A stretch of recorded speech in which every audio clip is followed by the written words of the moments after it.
ತೊಗರಿಯ ನಾಡಿನಲ್ಲಿರ್ತಕ್ಕಂಥ ಸಿಹಿ ಬೆಳೆದು ಕೈ ಉಡ್ತಕ್ಕಂಥ ಕಬ್ಬು ಬೆಳೆಗಾರರ ಬದುಕನ್ನ ಬರೆ ಕೊಟ್ಟಿದ್ದಾರೆ. ಕಾರ್ಖಾನೆ ಸಕ್ಕರೆ ಕಾರ್ಖಾನೆಗಳು ಎಂದು ಹುಟ್ಟುವ ಕಲಬುರಗಿಯಲ್ಲಿ ಅಂದಿನಿಂದ ಇವತ್ತಿನವರೆಗೂ ಕೂಡ ತೂಕ 1 ಟನ್ ಕಬ್ಬನ್ನು ತೂಕದಲ್ಲಿ ಮೋಸ ಮಾಡ್ತಾ ಇದ್ದಾರೆ. ರೈತರ ಕಣ್ಣಿಗೆ ಮಣ್ಣಿರ್ತಕ್ಕಂಥ ರೀತಿಯಲ್ಲಿ ಹೆಜ್ಜಾಕ್ತಾರೆ. ಚಿಂಚೋಳಿ ಕೆಪಿಆರ್ ಚಿನ್ನಂಗೇರಿ ಸಕ್ಕರೆ ಕಾರ್ಖಾನೆಯಲ್ಲೂ ಕೂಡ ಇವತ್ತು 1 ಟನ್ ಅನ್ನ ಕಬ್ಬು ಹೊಡಿತಾ ಇದ್ದಾರೆ.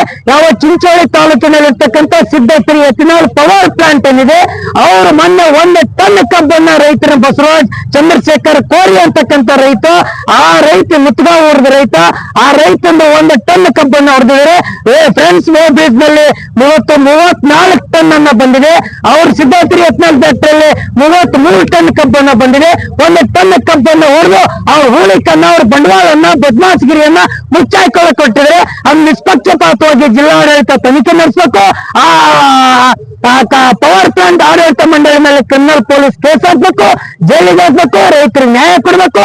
ಸರ್ಕಾರದ APMC ಬ್ರಿಡ್ಜ್ ಅನ್ನ ನಿರ್ಮಾಣ ಮಾಡಬೇಕು. ರೈತರ ಕಬ್ಬನ್ನ ಕಟಾವಾಗಿ ಸಕ್ಕರೆ ಕಾರ್ಖಾನೆಗೆ ಪ್ರಾರಂಭ 1 ತಿಂಗಳಾಯ್ತು, ಇವತ್ತಿಗೂ ಕೂಡ ಯಾವ ರೈತರಿಗೆ 40 ಪೈಸೆ ಹಣ ಹಾಕಿಲ್ಲ.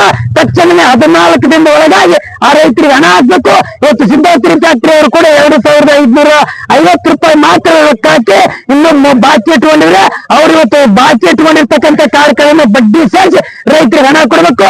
ಟೋಳಿಯಲ್ಲಿ ರೊಕ್ಕ ವಸೂಲಿ ಮಾಡಕ್ ಕೊಟ್ಟಿದ್ದಾರೆ ಮತ್ತು ಮಷಿನ್ ಹಚ್ಚಿರಲಿ ಒಬ್ಬ ರೈತರಿಂದ 1 ಎಕರೆಗೆ 5,000 ರೂಪಾಯಿ ಹಣ ಸುಲಿಗೆ ಮಾಡಕ್ ಕೊಟ್ಟಿರ್ತಕ್ಕಂಥವ್ರಿಗೆ ಅದನ್ನು ತಡೆಗಟ್ಟಬೇಕು ಅಂತಕ್ಕಂಥ ಮಾತನ್ನು ಆಗ್ರಹಿಸಿ ಚಳಿಗಾಲದ ಬೆಳಗಾವಿ ಅಧಿವೇಶನ ಚರ್ಚೆ ನಡೀಬೇಕಂತ ಒತ್ತಾಯಿಸಿ ಇಲ್ಲಿ ಹೋರಾಟವನ್ನು ನಡೆಸ್ತೇವೆ.